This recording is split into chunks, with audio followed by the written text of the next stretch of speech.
Shalom, this week's Sedra Eikev. After enduring almost a year of war, Israelis understand the fear and frustration that comes with war. The battles and attacks waged daily by Israel and against Israel cause Israelis to question their safety, security, and long-term future.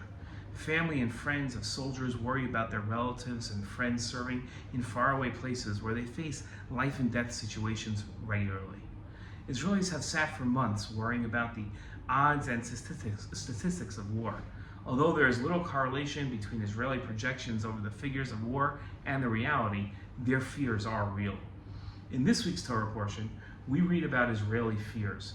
We read in this week's Torah portion that God will ward off from you all sickness. God will not bring upon you any of the dreadful diseases of Egypt about which you know, but will inflict them upon all your enemies. You shall destroy all the peoples that your God delivers to you, showing them no pity. And you shall not worship their gods, for that would be a snare to you. Should you say to yourself, these nations are more numerous than we, how can we dispossess them? You need have no fear of them. You have but to bear in mind what your God did to Pharaoh and all the Egyptians. In his commentary to these psukim, the Sforno wrote, when the pasuk discussed the fears of the Jewish people, for you will say that they outnumber you, do not say that this is in a manner which will inspire fear in you, but reflect on the fact that this would be an argument only if the Lord your God had not already demonstrated that with his help you can overcome. Remember that in Egypt, the Egyptians outnumbered you by a far greater margin than the Canaanites, and they were stronger than the Canaanites. We saw this same fear expressed at the Red Sea before it was split and saved the Jewish people. The Torah read, as Pharaoh drew near, the Israelites caught sight of the Egyptians advancing upon them. Greatly frightened, the Israelites called out to God. They said to Moshe, was it for want of graves in Egypt that you brought us to die in the wilderness? What have you done to us, taking us out of Egypt? Is this not the very thing we told you in Egypt, saying, let us be, and we will serve the Egyptians? For it's better for us to serve the Egyptians than to die in the wilderness. But Moshe said to the people, have no fear. Stand by and witness the deliverance which God will work for you today.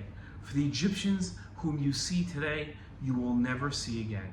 God will battle for you. You hold your peace. How can the Jewish people be assured that they're going to have God fight for them? Rambam explains the mindset a Jewish fighter should have. Anyone who fights with his entire heart, without fear, with the intention of sanctifying God's name alone, can be assured that he will find no harm, nor will bad overtake him. He will be granted a proper family in Israel and gather merit for himself and his children forever. He will also merit eternal life in the world to come. The Rambam also warned the Jewish people of being worried during war. Anyone who begins to feel anxious and worry in the midst of battle, to the point where he frightens himself, violates a negative commandment. Furthermore, he is responsible for the blood of the entire Jewish nation. If he is not valiant, if he does not wage war with all his heart and soul, it is considered as if he shed the blood of the entire people. The Jewish people experience fear like all other people. They try to figure out their odds like all other people. But unlike other people, the Jewish people have God fight their battles for them.